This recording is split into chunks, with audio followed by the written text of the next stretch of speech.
I'm a 33-year-old office worker, and my husband, Tony, is 5 years my senior. We've been married for 7 years, but currently, due to certain circumstances, I live with my mother. You might be wondering how I ended up in this situation. Let's rewind a few years. Tony and I decided to build a house together. However, at that time, Tony had just changed jobs, and our savings were slim. His previous job had been at a major corporation, but he faced insidious harassment from his boss, which took a toll on his mental health. After struggling with sleepless nights, he eventually found himself unable to continue working. Tony sought help from a psychiatrist and took a leave of absence for about 3 months. Despite his efforts, he couldn't bounce back, leading to his resignation. With only my salary to rely on, we managed to get by, but it was a challenging time. After 2 months of being unemployed, Tony started to regain his energy. He began taking care of himself again, and his psychiatrist was pleased with his progress. Seeing him back to this positive self was a relief. He embarked on a vigorous job search, but his resignation due to mental health issues made finding a new job difficult. Eventually, he found a position at a small company, albeit with a lower salary than before.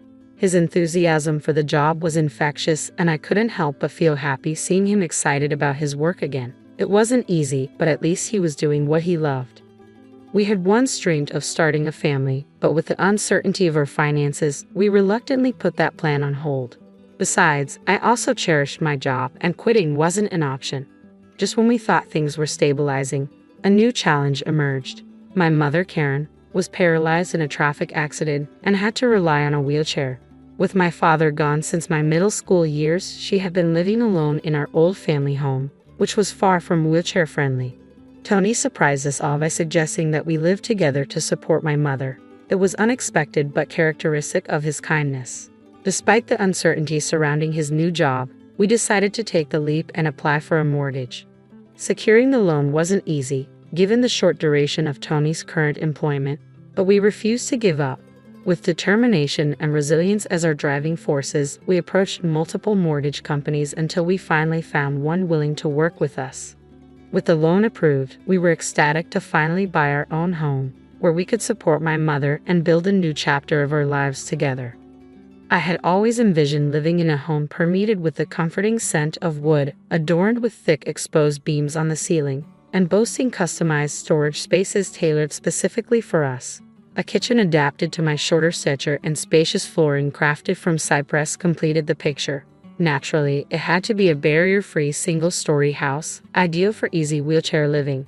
The anticipation of its completion filled us with excitement, prompting daily visits to the construction site. Finally, our meticulously designed dream home stood before us. Its ample yard provided a perfect spot for my mother, who had become hesitant to venture outdoors, to bask in the sunlight. Yet, amid our joy, there lingered a sense of dissatisfaction. The land upon which our dream home sat was a gift from Tony's beloved grandfather. Though not affluent, his grandfather held a special fondness for Tony. However, his sudden cancer diagnosis prompted him to distribute his assets, with Tony receiving the largest plot of land as per his grandfather's wishes. It felt like winning the lottery, but there was a significant caveat. The plot was merely a 5-minute stroll from Tony's family home. When we informed them of my mother's plan to move in with us, Tony's sister scoffed, deriding the idea as shameless and attributing trouble to my presence as a supposed outsider. Tony's mother echoed this sentiment, insinuating that caring for the elderly was burdensome and casting aspersions on me as if I were some sort of curse. In the face of their hurtful remarks, Tony staunchly defended my mother and me, asserting that his grandfather's gift should be cause for celebration, not contention. Despite his efforts, it became apparent that Tony's mother and sister harbored a level of malice that bordered on world class.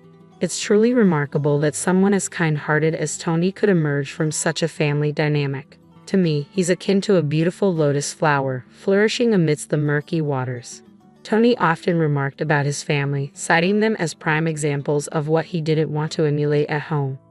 I suspect Tony's grandfather bestowed upon us this land with the hope that we would care for his mother in her later years. Despite having other properties, he allocated Tony's sister a parking lot situated a mere 10 minutes walk from their family residence. While smaller in size compared to our portion, it already had a lucrative parking contract, offering substantial monthly income. Personally, I might have preferred this arrangement, but receiving any gift is indeed something to be grateful for. Thanks to my grandfather-in-law's generosity, we were able to construct our home without bearing the burden of land costs, significantly easing the financial strain. However, once construction was complete, we extended invitations to my mother-in-law and sister-in-law's family. During the building process, we learned that they had made unsanctioned visits to the site on multiple occasions. Their disregard for our privacy was unsettling. On the day of their visit, they arrived an hour and a half later than agreed upon, offering no apology. Their sense of entitlement was palpable as they casually asserted their ownership over the house, likening it to their grandfather's property. Despite the muddy conditions outside, my sister-in-law and her husband traipsed through our pristine home without so much as a second thought, ignoring the slippers we had provided. When I suggested offering slippers for their comfort, my sister-in-law simply chuckled, dismissing the idea as unnecessary. "It's such a hassle," she remarked casually. "You can just wipe the floor." From the outset, the atmosphere was tense, and predictably, they arrived empty-handed. After touring the rooms, they eventually reached my mother's quarters, which boasted ample space and abundant sunlight. At my mother's request, we had designed it akin to a duplex, complete with its own kitchen, a room truly resembling a second living area. Upon seeing it, my mother-in-law declared, "I'm fine with this room. I want to live here." It was a presumptuous statement, to say the least. Then came the final straw. My mother-in-law remarked to my mother, "You were fortunate to have that accident, weren't you? Thanks to being paraplegic, you've moved from that old shack to such a nice house. Isn't it a turn of fortune?" My mother remained silent, her expression betraying her inner sadness. Internally seething, I was on the brink of erupting in anger, but before I could speak, Tony intervened. In a firm tone, he confronted them, questioning their humanity and expressing his disgust at their callous remarks. He demanded an apology, unwilling to tolerate their insensitivity. Instead of remorse, they responded with defensiveness. My sister-in-law accused Tony of being high and mighty, while my mother-in-law attributed Tony's supposed misfortunes to our marriage. But Tony refused to back down, vehemently defending my mother and our family. Frustrated by Tony's unwavering stance, my mother-in-law and sister-in-law eventually left, shooting me a contemptuous glance. My mother, witnessing the confrontation, offered Tony a heartfelt apology, acknowledging the pain their words had caused. In the aftermath, amidst the lingering tension, my mother extended her own apology to Tony. "I'm sorry," she said, a glimmer of remorse evident in her eyes. "I must have upset your mother and sister. I'm sorry I dampened the mood on the day of the housewarming party." Tony, however, insisted that the blame rested on him. "It's embarrassing," he said. "They really lack decency. But I'm truly sorry. I'm happy to be living with you. Please understand that." As my mother began to tear up, I reassured her. Our new home was close to Tony's parents' house, surrounded by neighbors who had known Tony since childhood. Their kindness towards us eased the transition into our new life. 4 months had passed since that incident, and we were starting to settle into our new routine. My mother's smiles were becoming more frequent. Then one day, I received a call from home while I was at work. Such calls were rare, and a sense of foreboding gripped me. My fears were realized when my mother, unable to conceal her distress, informed me that Tony had collapsed at work. Panic surged through me as I quickly made arrangements to leave for the hospital. During the journey, I tried to remain calm, conjuring up positive scenarios in my mind. But upon reaching the hospital, the sight that greeted me shattered all semblance of composure. My husband, who had left for work that morning in high spirits, was now lying unconscious, hooked up to countless tubes. I was overwhelmed, lost in a sea of disbelief and fear. The doctor's grim prognosis only intensified the sense of despair. "He's in a very dangerous condition," they said. "Even if he survives, we don't know if he will regain consciousness." I felt like I was in a movie, unable even to cry. I prayed fervently, but my prayers went unanswered. My husband Tony passed away just like that. In my state of shock, my mother and sister-in-law showed up as expected. Upon hearing of Tony's passing, my sister-in-law accused me aggressively. "Did you poison him or something? Were you after his life insurance money?" My mother-in-law joined in, cornering me with her harsh words. "Bad things always happen when you're around. Just like your mother, you really are a jinx." I was too devastated to respond. At that moment, my mother arrived in a caregiver's taxi, tears streaming down her face at the loss of Tony. Seeing her cry finally broke through my shock, and I began to sob as well. As we cried together, my mother-in-law sneered, "Oh, stop it. Can't you quit the fake crying? My son changed after meeting you. Now that he's gone, I don't want to see your faces ever again. They'll appear before us again." With that, she left the hospital. A funeral director soon arrived to help us arrange the funeral. Tony's cause of death was a subarachnoid hemorrhage. It was unimaginable. He had been perfectly fine that morning. When I informed my mother-in-law about the funeral schedule, she responded coldly, "He's always sided with you too, so I won't attend the funeral. My daughter won't come either." True to her word, neither she nor my sister-in-law and her husband attended the viewing. Despite their absence, many of Tony's colleagues and friends came to pay their respects.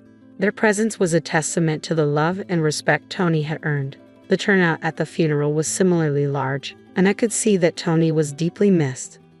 Surrounded by people who genuinely mourned my husband, I felt a sense of solace amidst my grief. Spending the day with those who sincerely missed Tony reminded me of the positive impact he had on so many lives. After Tony's death, I received an email from my mother-in-law, but its content was so inappropriate that I chose not to respond. She was asking about the amount of life insurance money and continued to email me when I didn't reply, eventually claiming she had a right to receive it. I couldn't handle this on top of everything else, so I ignored her messages. When my mother and I arrived home, we noticed the light was on inside. "That's strange," my mother Karen said, puzzled. "I thought we turned off all the lights." "Maybe I forgot to turn it off because I was too agitated," I replied, trying to reassure her. "It's only natural to be upset given the situation." As I unlocked the door, we could hear the sound of a TV coming from inside, which was definitely odd. My mom and I exchanged worried glances and cautiously entered the house. To our shock, we found my sister-in-law and her husband sitting in the living room, surrounded by unfamiliar furniture and boxes. "What are you doing here?" I managed to ask, my voice barely above a whisper. Without missing a beat, my sister-in-law retorted, "Why did you just barge in here?" "Well, it's your first time, so I'll let you off the hook. We're taking this house. We sold your stuff, so leave." My mother and I were utterly stunned, having no idea what was happening. "Where did our furniture and belongings go?" I asked. She nonchalantly replied, "We had a resale company come today and they took everything. You had some pretty good furniture. We got a good price for it. We bought this new furniture with that money. Who wants furniture that a dead person used? It's bad luck, isn't it? I'm the type to care about such things. Your stuff is packed in these boxes. I don't know if you're minimalist or just poor, but it was a relief that you had so few things." The furniture was carefully chosen by my husband, and I couldn't forgive them for this. My mom was also furious, her face turning beet red, but she was too shocked to respond. I immediately called the resale company. After explaining the situation, they agreed to treat the items as stolen and promised to return them. Honestly, with my husband gone, I want nothing to do with his family, but I do feel a strong desire to stay in the house filled with memories of him. As I grappled with these conflicting emotions, my mother leaned in and whispered to me, "What do you think Tony would say if he were here now?" "Maybe he'd say we should leave." "I'm sure that's true. Tony always used to say, it's worth spending time with people who understand you. But there are also people who just won't get it, no matter how much you explain. It's a waste of time dealing with those low-level aliens." He was, in fact, talking about his mother and sister. I can see it clearly now. If we continue to live here, his family and relatives will keep interfering. So, impulsively, I signed a lease on an accessible apartment. My mother was taken aback by my decisiveness. I asked the resale company to keep the furniture for a few days, and 3 days later, we moved it to the new apartment. In exchange for moving out, I made my mother-in-law and sister-in-law promise to cut ties with us. And so, a new life began with just my mother and me in the apartment. Tony had so many life insurance policies, it was almost obsessive.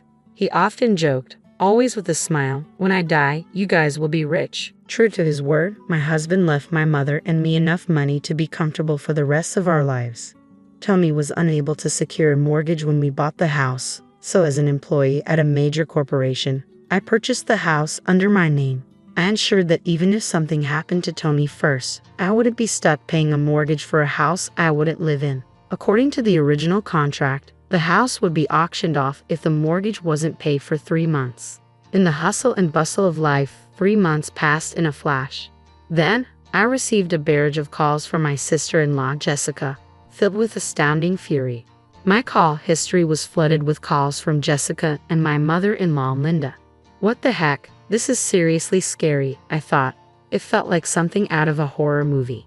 Since they were being incredibly persistent, I picked up the phone and found out they were furious that the house was being sold. Apparently, when they returned home, they were unable to get in and found a seizure notice. Jessica and her husband had moved out of the apartment they had been living in since Tony passed away, and Jessica had also quit her job. I suggested they move back into their parents' house as they were panicking about suddenly being homeless. To my surprise, Linda had become so involved in gambling that she couldn't keep up and had sold her own house. It seems they had been living together for the past 2 months. From what I hear, they even sold their primary source of income, a parking lot in front of the train station, a long time ago. Now, Linda and Jessica's family are completely homeless. When Linda said, "I'm sorry for everything, let's get along. Can you lend me some money, please?" I replied, "I think it's best if you stay away since I'm a jinx. We're strangers now that we've severed ties." Linda fell silent, mumbling a weak In my mind, I was laughing, thinking, who's the real bad luck charm here? When I said, "I won't lend you a single cent," Jessica, who had been listening to the conversation, shouted, "You devil. Bring us the money right now." "I am a devil and bad luck, so I'm going to hang up now," I replied and ended the call. In truth, I had involved the lawyer for the past 3 months, pushing for the auction of the house. I thought it was an unusual case, but apparently it's not that uncommon. The house was sold without any major trouble, allowing our family a moment of respite. We plan to find a new home with the money Tony left us. Since it's just my mother and me, we don't need a big house. We prioritize security as 2 women living together. So, I chose a condominium with minimal noise disturbance. I remember something my husband always said when we built our home: people can get energy from the sun, so let's create a place where your mother can enjoy her hobby of reading in the garden without feeling self-conscious. With those words, he had made a spacious courtyard for her. So, I looked for a condo with a large balcony where she could enjoy her coffee and read. It's smaller than our previous home, but the room is spacious enough to house the furniture my husband proudly chose. The piece of land that was gifted to us by Tony's grandfather was expansive, and the house sold for more than expected. With that money, I bought a rather luxurious condominium. The security is top-notch, so my worrywart husband would surely rest easy. I heard rumors about my in-laws' family. Our old neighbors were worried about my sister-in-law's family suddenly moving in. My mother-in-law and sister-in-law's family were left homeless. They even tried to borrow money from neighbors. In the end, they couldn't borrow anything and ended up living in public housing after consulting with the community. But they're stubborn people, so it seems the trouble never ends. From what I've heard, they caused a commotion by having a barbecue on their small balcony. Their thoughtless actions must have shocked the locals. Whether due to a lack of money or just frustration, they seem to have loud arguments every night. People say they're causing such a racket that it sounds like things are being thrown around. My sister-in-law's husband left a long time ago, and now it's just her and Linda living together. It's quite the contrast to my peaceful life with my mother. Although we're both 2-member households, it seems that the neighbors are banding together to try to get this nuisance family evicted. No matter where you go, if you're a nuisance, people won't welcome you. What goes around comes around. I just want to live peacefully and quietly, estranged from my embarrassing family. I believe that Tony is surely watching over us. From now on, I plan to live my life without causing trouble to others and do my best to live not just for myself, but for Tony as well. You're slacking off on the cleaning lately, huh? I can see dust gathering in the corners. Remember, you're at home all day, so do it properly. If I spot dust again, I'm selling your laptop. My husband John's been distant since I got busier with my cartoonist work. When I'm swamped with deadlines, he nags about house chores and even makes me redo them. He expects perfect cleaning since I'm home, but cartooning is my passion. I won't give up. Plus, John's hiding something, and I'm done forgetting him. I'm Ann, 31, and I freelance as a cartoonist. I draw essay-style cartoons and squeeze in work between household chores. When John and I, who's 35, Got married 6 years ago. We agreed I'd be a full-time homemaker. 2 years into marriage, I lost both my parents and we moved into my inherited house, as I'm their only child. I didn't want to give up my passion for drawing cartoons, something I've been doing since my student days. I begged John, explaining that while I'm okay with being a housewife, my true dream is to earn a living through my cartoons. Right now, I'm only publishing independent comics, but could I please work from home? He seemed to think it was just a hobby but reluctantly agreed, so I kept drawing after we got married. About 6 months ago, a magazine editor spotted one of my cartoons on my website, and I landed a 2-page, 4-panel cartoon gig in their monthly magazine. Since then, more offers for cartooning and illustrating have come my way, keeping me busy. But when I excitedly shared this with John, his reaction was openly disgusted. "You're getting too caught up in this, aren't you? Your main role is supposed to be as a housewife, and your cartoons are just a side thing, right? I bet you're not making much, like pocket money." Why would you say that? I know you're not into cartoons, John, but being a cartoonist has always been my dream. It might be a small gig, but I'm getting paid, so I consider myself a professional. Please don't belittle it. But when I stood up for myself, John got even more upset. "You're dependent on me, and you dare to talk back. If you're unhappy, start earning more than me." I was stunned. I typically bring in about $600 a month, but I limit my workload because of him. And then there's John, always nitpicking about the housework, like, "You've been slacking on cleaning, huh? I see dust gathering. You're at home all day, so get it together. If I see dust again, I'm selling your laptop." It's like a threat, even though I know he's not serious. But it still scares me, and I end up spending time cleaning instead of meeting deadlines. When I'm busy, he gets even more annoying, pointing out every little thing that needs to be done around the house. Then came the breaking point. John always has dinner right when he gets home from work. That day was no different. He sat down, took a bite of the stew, and exploded. "What's this? The carrot isn't cooked properly. Are you trying to mess with me? I come home exhausted, and this is what you serve your husband." I had been lost in my thoughts after meeting a deadline when John's sudden outburst snapped me back to reality. I turned to him just as he grabbed the glass of beer in front of him and splashed it over me. I was shocked. I never imagined I'd have beer thrown at me. The surprise hit me hard because I never saw it coming. I'm sorry. I must have been distracted while cooking. The rest of the meal should be fine, so you can just ignore the carrot. Midway through cooking, I realized I forgot to add the carrots. In my rush, I tossed them into the stew without parboiling them. Even though I had made sure the potatoes were cooked, I completely overlooked the carrots. It was unlike me to make such mistakes, and I felt awful. It seemed John couldn't forgive this slip-up as easily as I had hoped. It's frustrating to have a wife who can't even handle basic household tasks. "Maybe I shouldn't have married you," John muttered as he stood up and walked out of the dining room. I hurried after him as he headed towards the bedroom. "Where are you going?" "I need some space until you realize what you've done." "What?" I stood there stunned as John packed his things into a travel bag and walked out. I tried to follow him, but he hailed a taxi at the nearest station and disappeared. Despite my repeated calls and texts, he didn't respond or read my apologies. Overwhelmed, I collapsed and broke into tears. It was then that I felt a tap on my shoulder. Turning around, I saw Mr. Tom, John's boss. We used to work together before John and I got married, with Mr. Tom being my boss who had mentored me when I first joined the company. "Mr. Tom, you smell like alcohol. Were you drinking while cooking?" I joked, trying to lighten the mood. "Hello.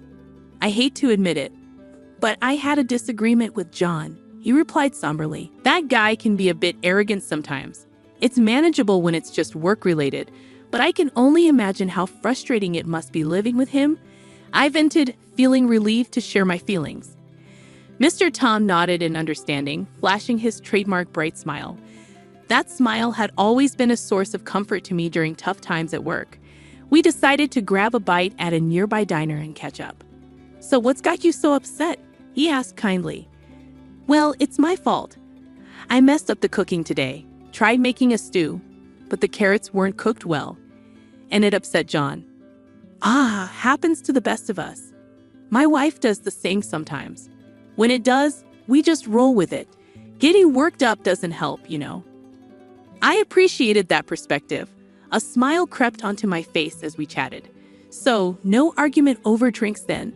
No, the beer smell? That's from John splashing it on me because of the cooking mishap. I thought I'd dried off at the station, but clearly not, I chuckled. I've had that happen. Even if someone says you smell of alcohol, it's hard to be sure, Mr. Tom chuckled back. What? He splashed beer on you over a small cooking mistake. That doesn't sound like John at all. I never liked the guy, but I never thought he'd do that to his wife. Mr. Tom's voice dripped with genuine indignation, oddly lifting my spirits. Why did you come to the station?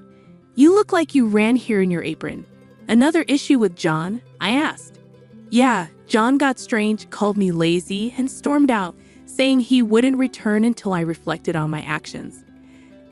I followed him here, but he took a cab and left. I'm lost, I explained. Mr. Tom's angry expression softened. I can't say for sure now, but I have a bad feeling. I'll look into John. You might want to check the house for anything he left behind, he advised before we parted ways for the day. Following his suggestion, I searched John's usual spots and found a hotel points card in his pants pocket. It had been recently used on a Saturday, a day he claimed to be working. Suspicion grew as I recalled something forgotten. The GPS locator app we installed before marriage. I checked it and found John in an unexpected place, a popular tourist spot known for romantic dates. Convinced he was with someone else, I called Mr. Tom the next day. Mr. Tom, thank you for yesterday. No problem. Is everything all right? Did John not show up for work today? Mr. Tom remained silent for a moment before exhaling heavily.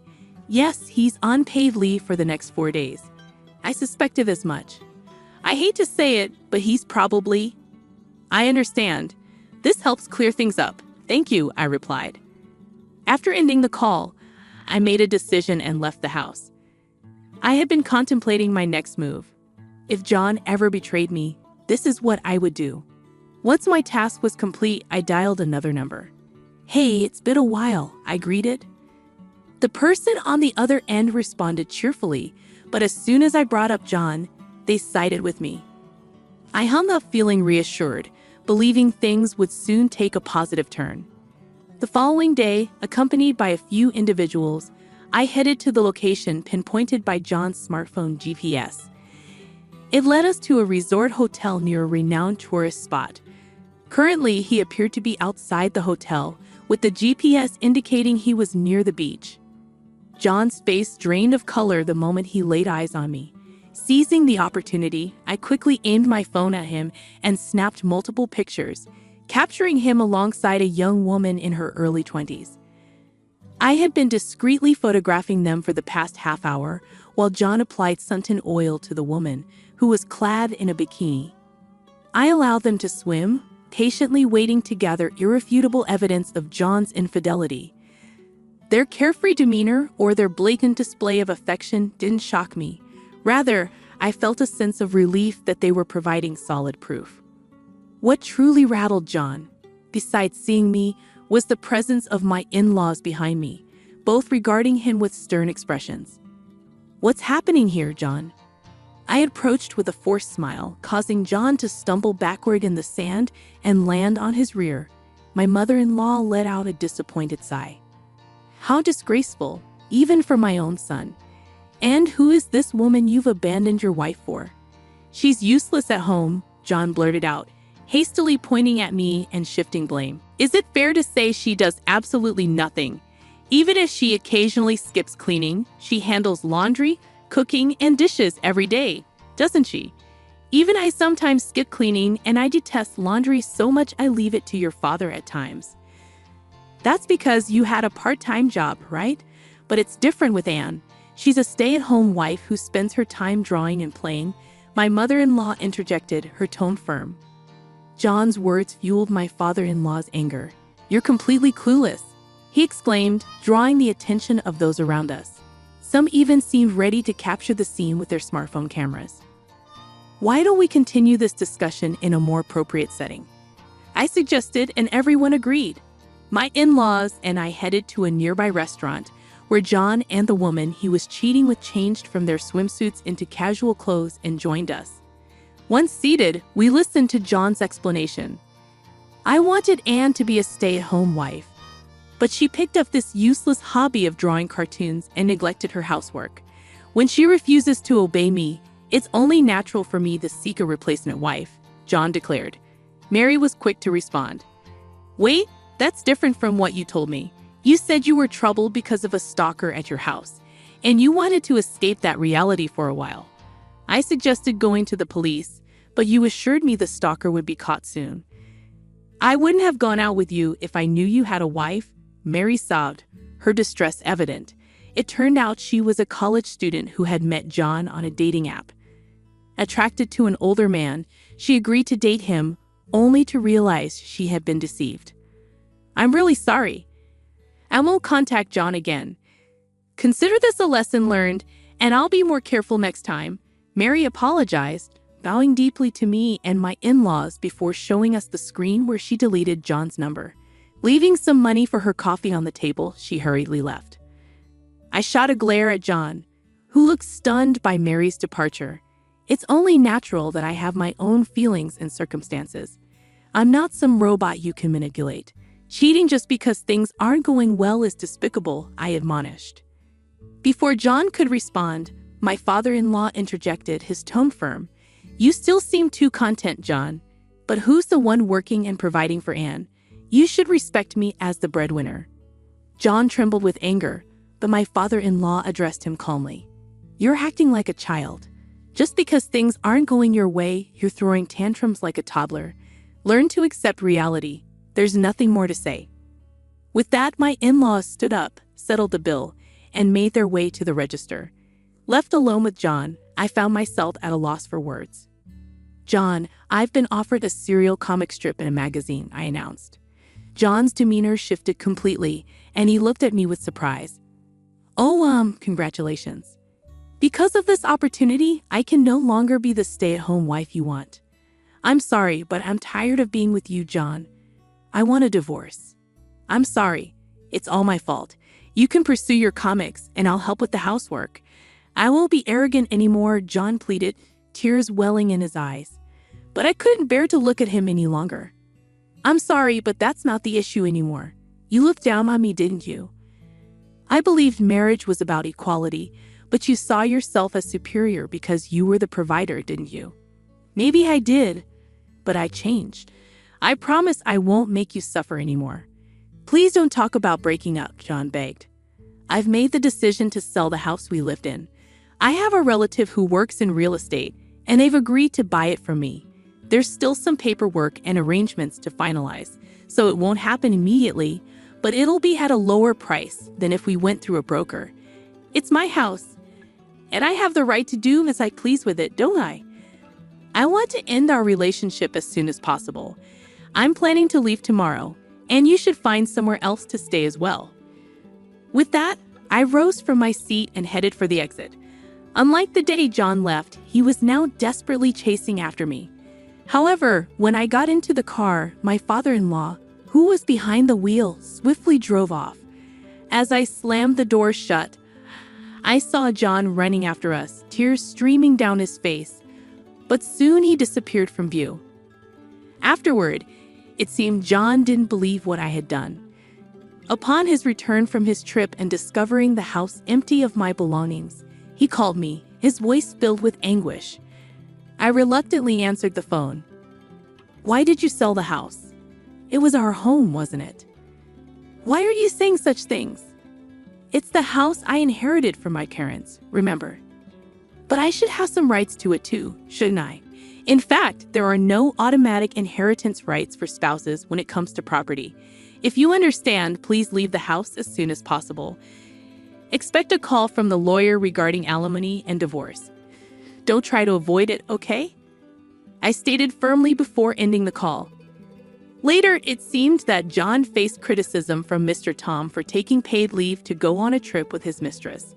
While there was no requirement to disclose the reason for taking time off, he was interrogated for betraying his wife. John faced difficulties at work, feeling ostracized by his colleagues and uncomfortable every day. Additionally, his in-laws had cut ties with him. John attempted to return to his in-laws' house, but they turned him away. After paying alimony, John depleted his savings and began accumulating debt.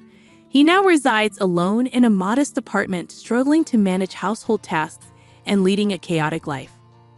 I later learned these details from Mr. Tom, but I felt no sympathy.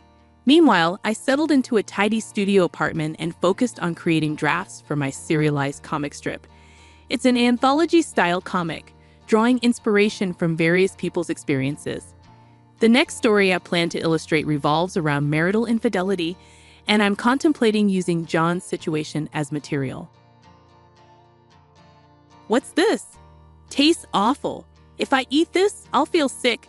Megan chuckled, poking fun at the dish I made. I had tried it earlier and it seemed fine to me. Megan was just being picky. Andy and I had spent 3 days getting ready for this dinner. We were thrilled when we heard that our eldest son and his wife were coming over.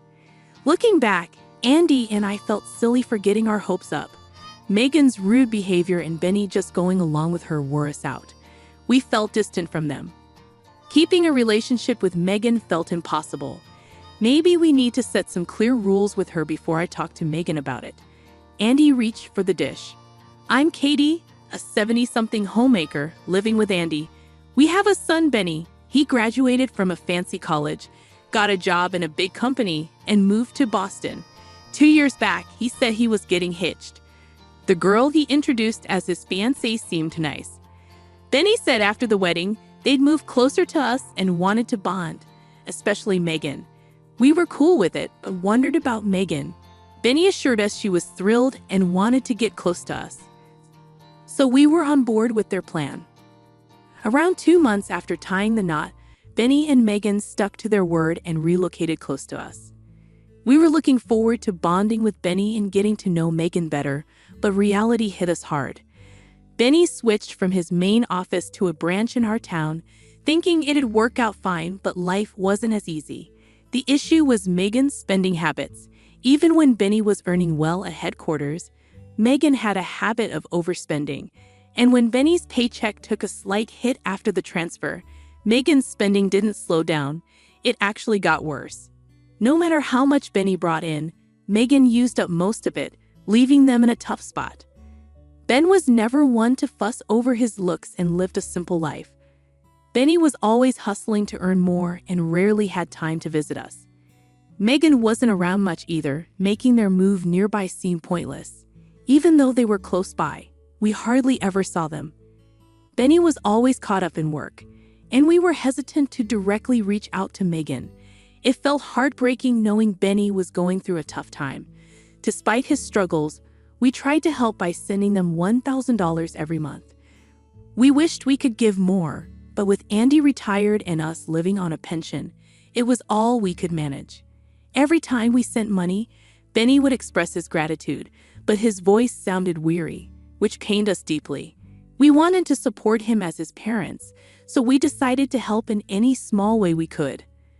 On our days off, we'd spend time with him, take him shopping, and treat him to a meal. When Benny and Megan were away, we cleaned their house for them. We knew these gestures couldn't solve all of Benny's problems, but doing something felt better than doing nothing. 2 years went by, and Benny's situation didn't improve. Seeing him struggle, we felt compelled to do something. We came up with a plan to invite Benny and Megan over for a meal. Knowing Megan might not accept a simple dinner invitation, we decided to go all out and prepare a lavish feast to tempt them. When I suggested this to Andy, he hesitated because he wasn't confident in his cooking skills, but he took the initiative and even went out to buy the ingredients. To our delight, the promise of a feast did the trick, and both Benny and Megan agreed to come over for 3 days and nights. Andy and I busied ourselves with preparing the meal while Benny and Megan showed up at our doorstep in the afternoon. They appeared to unwind, shedding the stresses of their daily lives. Benny seemed particularly worn out, prompting us to offer him our bedroom to rest. As Benny headed off to rest, Megan, seemingly unaware of our cooking efforts, lounged on the sofa, engrossed in the TV. Suddenly, she strolled into the kitchen and bluntly questioned, "Why are you putting in so much effort?" Taken aback by her abrupt inquiry, we were unable to respond before she continued, "Seriously, what's the point? Are you enjoying this? If you have spare time, why not find work and make some money? Retirement must be tough, huh?" Her mocking laughter filled the room. I stepped forward. "Isn't it impolite to speak like that when you're invited for a meal? Where's your respect for your in-laws? A little decency wouldn't hurt." Megan's face flushed red. "Are you trying to pick a fight with me? Do you think your words don't sting?" I had no intention of starting a confrontation. I simply wanted her to exhibit basic manners. However, seeing her twist my words and become defensive left me speechless. Megan, apparently satisfied with her outburst, returned to the living room. Andy looked dismayed, but we had dinner preparations to focus on, so we tried to regroup. Suddenly, from the hallway, we heard Megan's voice escalating. "Why are you always against me? Can't you support me just once? I'm your wife." Alarmed, we hurried out to see what was going on. Megan stood by the bedroom door, and Benny, who should have been resting, was there too. "Why won't you stand by me? Why are you siding with your parents?" Megan shouted, clutching Benny's shirt. Sensing the situation spiraling out of control, we intervened. "Let's calm down. What's happening here?" Andy held Megan back, while I approached Benny to understand what was going on. Weary, Benny recounted what had occurred. He had been trying to get some rest in the bedroom after a long day at work, but was startled awake by a slamming door. Upon investigating, he found Megan in a state of fury. She vented about feeling harassed and labeled me as the problem. Benny was bewildered and overwhelmed. In her heightened emotions, Megan misinterpreted Benny's silence as taking our side, and she began questioning his loyalty as her husband. Benny, still groggy from sleep, struggled to comprehend the situation and felt powerless. Megan's anger only escalated upon seeing Benny's confusion, leaving him caught in the middle and visibly drained. I confronted Megan, saying, "It's not okay to wake up and yell at your exhausted husband. Do you understand how strange you're acting?"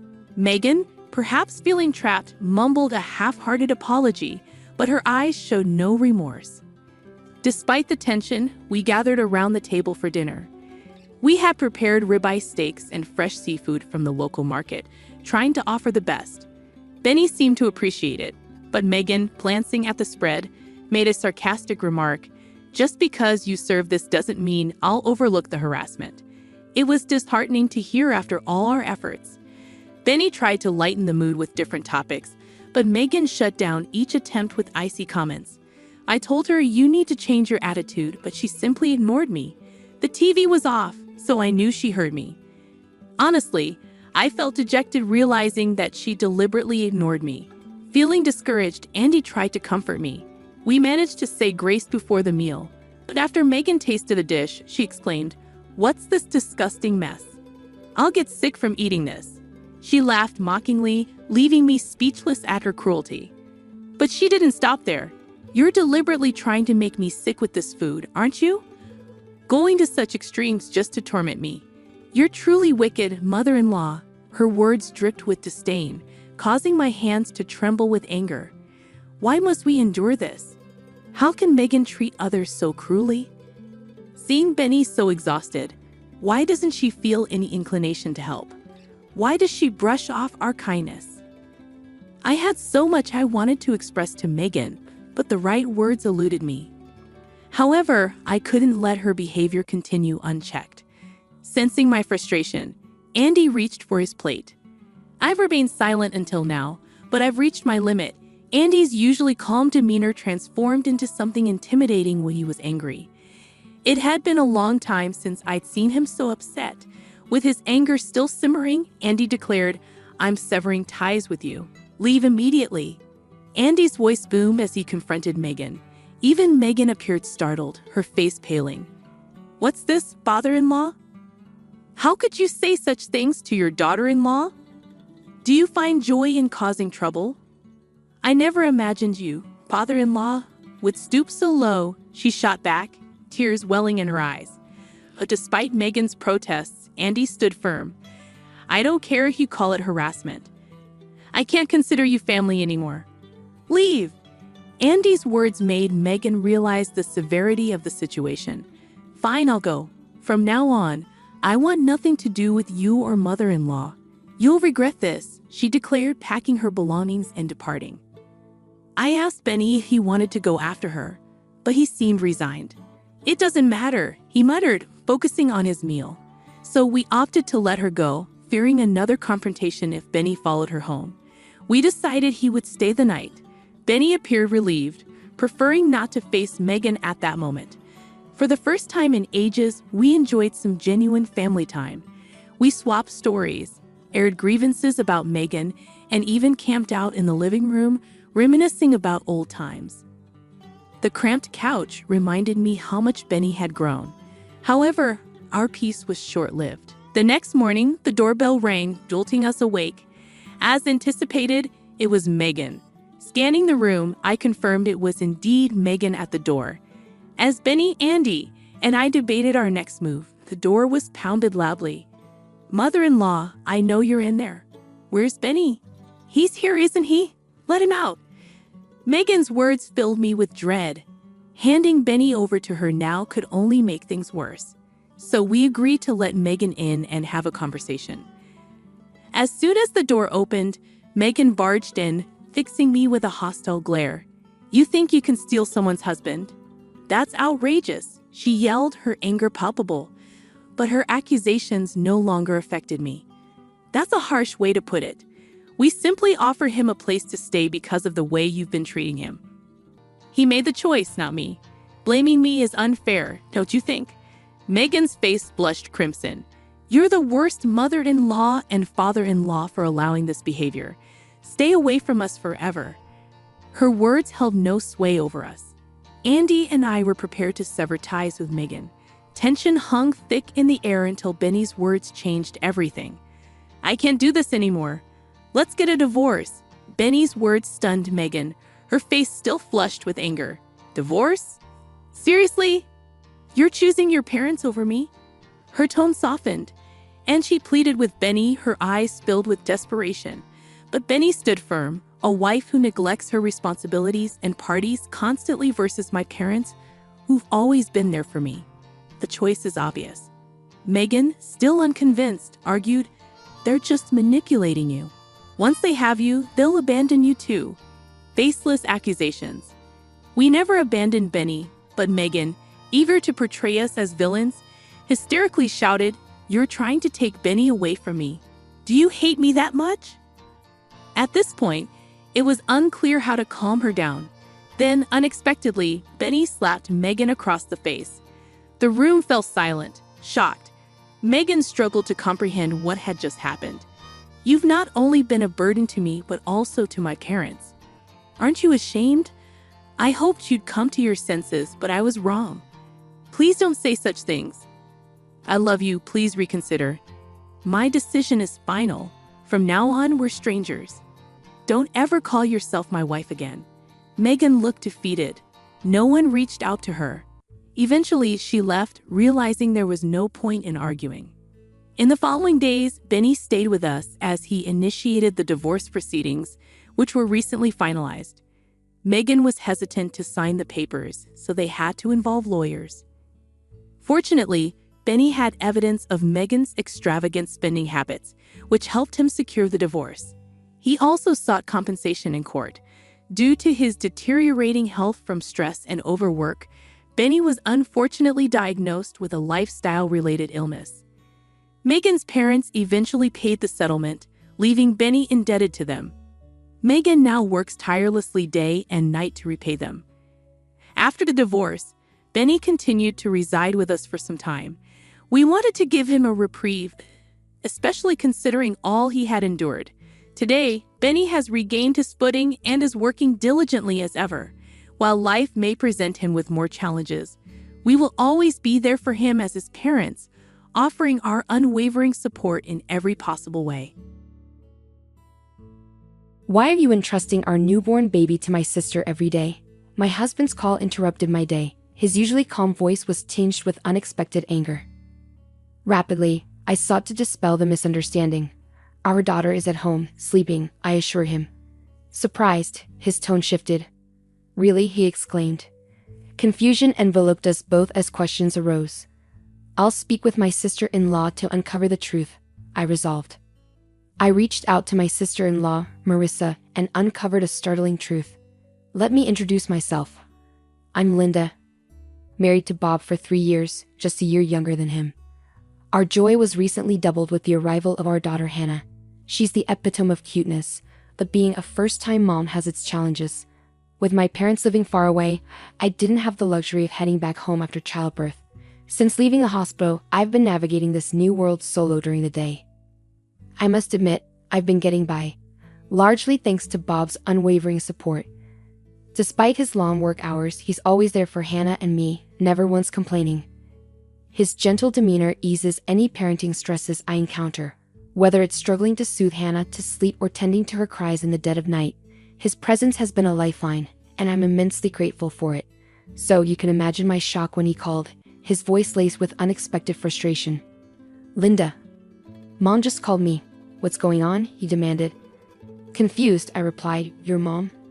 What are you talking about? Why would we leave our newborn with Marissa every day? His mention of Marissa caught me off guard. She's Bob's sister, residing just a short walk away with their parents. Marissa, working from home, also takes care of her mother, making her quite flexible with her time. My husband's critique persisted. Leaving a 3-week-old baby, I couldn't fathom doing that. Marissa hasn't cared for a baby before. I get that you're tired post-birth, but you should have talked to me before entrusting her to Marissa, he expressed, his worry palpable. His distress signaled that this was no ordinary misunderstanding. Wait, I'm lost. Marissa caring for a newborn. Why did your mom call you? Why would I need your consultation? What do you mean? Leaving Hannah with Marissa? Have I been doing that? I countered, utterly bewildered. It's been nearly 2 weeks. Marissa didn't complain, not wanting to strain your relationship, but Mom couldn't stay silent, he clarified. Bob's revelation stunned me. It was a narrative I had no recollection of, with my daughter right beside me. With numerous questions swirling, I prioritized clearing the confusion. Swiftly, I assured him, our daughter's at home, asleep. She's right here with me. Bob's astonishment resurfaced. What do you mean? He inquired. I'm just as confused as you are. Honestly, I've been following the advice to keep newborns indoors, so besides medical appointments, I haven't been anywhere. I haven't even visited your family's house, and it's been a while since Marissa came over after Hannah's birth, I clarified. Then whose baby is Marissa caring for? Bob pondered aloud. I wish I knew. Why would Marissa fabricate looking after our baby? Each question seemed to spiral into another, leaving us both puzzled. As the lunch break chimes sounded through the phone, I made a decision. I need to speak with Marissa. I want to understand why she might concoct such a lie. If there's a misunderstanding and she thinks she's caring for Hannah, that's concerning. I'll also call Mom, I announced. Bob paused before expressing his regret. I'm sorry for doubting you. I was just really worried about Hannah. It's all right. You're concerned about Hannah, aren't you? Besides, when I told you she's right here, you didn't doubt me. You trusted me, I comforted him. After our call ended, I wasted no time dialing my sister-in-law's number. Marissa, do you have a moment? There's something I need to discuss, I started. Linda, I need to talk to you too, Marissa replied. Marissa and Bob are close in age, which is why she's the same age as me despite being my sister-in-law. We've always had a good relationship, even going out together when I was dating Bob. So, it puzzled me why she hadn't mentioned anything about this situation. I couldn't fathom why she would fabricate such a story. Well, now's a good time. Bob just filled me in. Marissa, what's this about you looking after Hannah? I haven't left her with anyone, I questioned, bewildered. Marissa's surprised voice followed, accompanied by the sound of a crying baby. It seemed she was indeed tending to an infant. Listening to Marissa's reaction, a realization dawned on me. Marissa wasn't fabricating anything. She genuinely believed she was caring for Hannah. To dispel her misconception, I began to explain the truth. To dispel her misconception, I began to explain the truth. Hannah's right here with me, fast asleep. I'm really baffled by all of this. But how did you end up with a baby, Marissa? And why did you think it was Hannah? I asked, seeking clarity.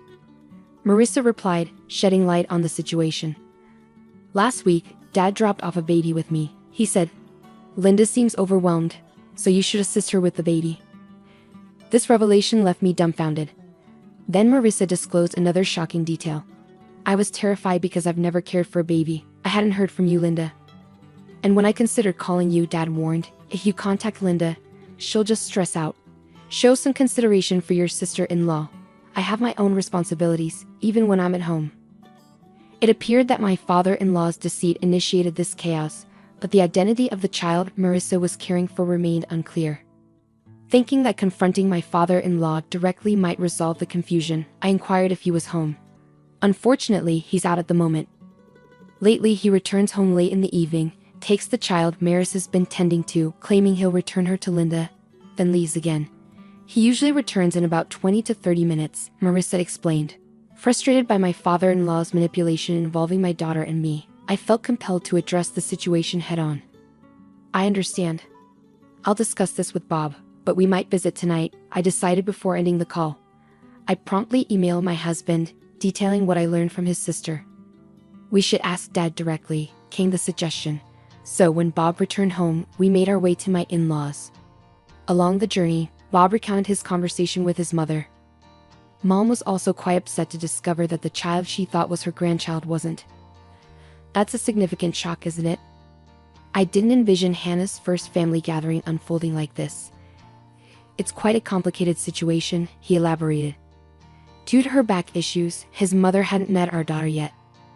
I had hoped to introduce Hannah to her once she was ready to venture out after a month. But now, I found myself disheartened that our introduction had to occur amidst such turmoil. Upon reaching my in-laws' home, we found my mother-in-law and sister-in-law both appearing bewildered as we entered. Marissa spoke up. Bob, Linda, Dad mentioned he would return the child we've been caring for, but he hasn't returned yet. Understanding the situation, Bob intervened. I see, Mom. Despite the confusion, this is our daughter Hannah. With that, I brought Hannah closer to my mother-in-law. Upon laying eyes on Hannah, my mother-in-law's expression softened. She's absolutely adorable. She bears a striking resemblance to Bob when he was a baby. I'm thrilled to finally meet her, and Linda, you've done remarkably well. I'm sorry you've been entangled in all of this, she expressed with sincerity. It's alright. I'm just as perplexed as everyone else, I responded. Just as I spoke, Marissa chimed in. I'm baffled too. Who is this child I've been caring for? I don't understand why Dad would lie like this. I've been putting in so much effort, believing it was Hannah. He should consider my feelings too. Marissa's frustration mirrored my own towards our father-in-law. Attempting to lighten the mood, Bob interjected, but Marissa, you've met Hannah before. You should have noticed it's a different baby. Well, don't all babies look alike? I thought something was off. But I assumed babies' appearances change quickly. Marissa hastily defended herself. At that moment, our father-in-law returned. I'm back. Wait, why are Bob and Linda here? Our father-in-law's panic was palpable. This deception stemmed from him. The rest of us shared disapproving glances, each silently accusing him. Struggling under the tension, our father-in-law began to stutter. Oh, Linda, it's been some time. What brings you here? Did you forget something? He attempted to divert attention. Turning to Marissa, he added, Marissa, what's going on? I asked you to check for forgotten items. I seethed with anger at our father-in-law's manipulation, using mine and my daughter's names in his deceit and then shifting the blame onto Marissa.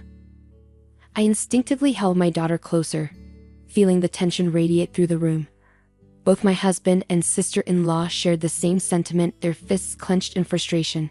It was me who broke the silence, the anger evident in my voice. Dad, seriously, are you honestly saying that? This is beyond unacceptable even for you. What do you mean? My father-in-law seemed startled by the intensity of my tone. My husband and sister-in-law echoed my sentiments, demanding answers. Dad, explain yourself. Linda has never left Hannah with anyone. Why would you fabricate such a lie? There must be a reason for someone to care for a stranger's newborn, right? That's correct. You manipulated me into caring for a child. Who is this baby? I'm terrified, even if it's my nephew's, let alone a stranger's. I won't tolerate it anymore, Marissa interjected with rapid-fire conviction. My father-in-law was speechless, while the three of us continued to glare at him, demanding the truth. However, my mother-in-law's reaction was different. She turned pale, murmuring, "No, it can't be. You're not still involved with her?"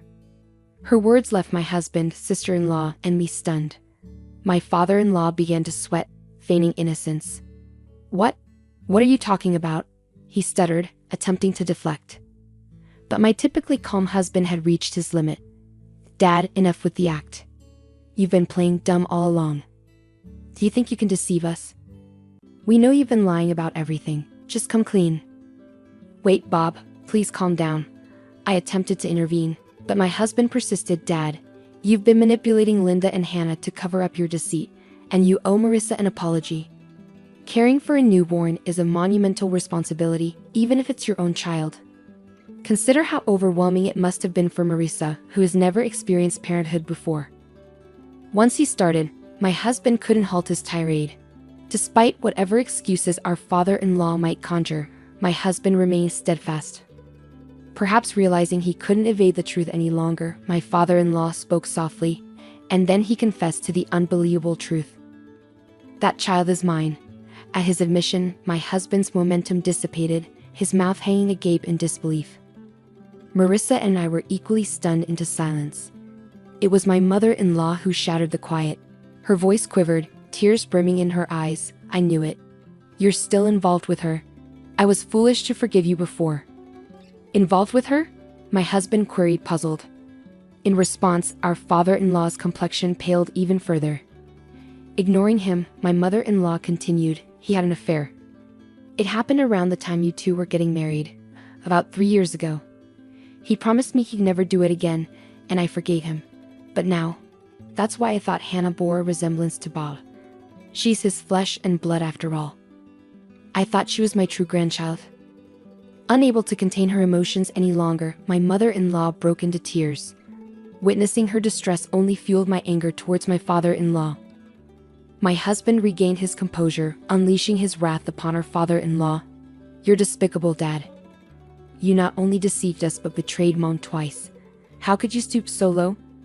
I can't fathom that someone like you is our father." Bob's outburst was followed by Marissa's incredulous response. "What do you mean by my child? Are you joking? You had a child with your mistress and left it with me? I can't believe this. How could you do something so despicable? I never want to see your face again." Despite the scathing remarks from his own children, our father-in-law merely chuckled and remarked, "Calm down. There's nothing we can do about what's already happened. The mistress didn't want to marry me or anything like that. She just didn't have any money, so she had to work. In the meantime, I had to take care of the child." I couldn't bear witnessing my father-in-law's callousness. "Enough," I interjected, my voice trembling with anger. "This isn't a laughing matter. A life has been brought into this world. Do you grasp the gravity of that at your age?" My father-in-law seemed taken aback, losing his balance and falling onto the ground. However, instead of offering assistance, Bob and Marissa hurled insults. "You worthless old man, you're no longer our father. I can't even stand to look at you. Get out of our sight," they exclaimed. Even faced with their fury, my father-in-law attempted to downplay the situation, saying, "Don't say such things."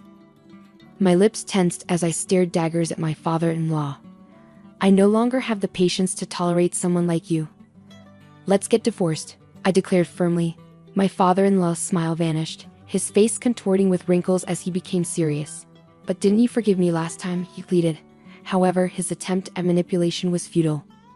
"Yes, I forgave you for your infidelity, but I won't tolerate your disrespect any longer," I retorted. "If having you out of our lives brings peace to our home, then so be it. And as for my survival, I'll manage just fine without you," I added. As my father-in-law clung to my mother-in-law's feet, I watched him with disdain. Bob and Marissa mirrored my sentiments, their gazes cold and unwavering. It was evident that everyone in the room had reached their limit with my father-in-law. Marissa erupted in anger. I'll take care of Mom, so we'll be fine without you. But how do you plan to live? You've always relied on Mom for everything from cooking to laundry. Marissa's words visibly rattled my father-in-law. He turned to my mother-in-law with pleading eyes. You wouldn't leave me, would you? We spent decades together. You can't imagine life without me, can you? However, his hopes were swiftly dashed as my mother-in-law shook off his clinging arm. Stop kidding yourself. How much do you need to degrade people to feel satisfied? Who would want to stay with a cheater like you? I'm filing for divorce right now. If you're so fond of her, why don't you go be with your mistress? My mother-in-law snapped, her voice firm and resolute. What? Wait, let's talk. We can fix this. That woman meant nothing to me. You're the only one I love. My father-in-law pleaded, clutching onto my mother-in-law once more, but he was met with another wave of Marissa's fury. Talking to someone who refuses to acknowledge their mistakes is pointless. We're leaving this place soon, and Mom is coming with us. Until we're gone, stay away from home, Dad. I never want to see you again. Now get out. Marissa demanded, attempting to forcefully escort my father-in-law out. When he refused to budge, Bob had to physically drag him away. Please wait. Give me another chance, just one more. My father-in-law pleaded until the very end, but his pleas fell on deaf ears as nobody paid him any attention. As Marissa had foreseen, my father-in-law's life spiraled into chaos. Struggling to manage even the simplest tasks, he found himself unable to tolerate the growing clutter and filth in his home. Desperate for assistance, he turned to his mistress, only to be met with rejection at her doorstep. It appeared she had no intention of marrying him either. With no one left to care for the children, his mistress was unable to work, leading to financial strain. She began pressing my father-in-law for alimony, even resorting to legal action to secure child support. Meanwhile, my sister-in-law and mother-in-law relocated to an apartment not far from ours. As over a month had passed since Hannah's birth, I started visiting them more frequently, accompanied by Hannah. I maintained my amicable relationship with Marissa, acting as if nothing had changed, and my bond with my mother-in-law remained strong. Moving forward, I'm determined to raise my daughter to the best of my abilities, with the support of my husband, sister-in-law, and mother-in-law by my side.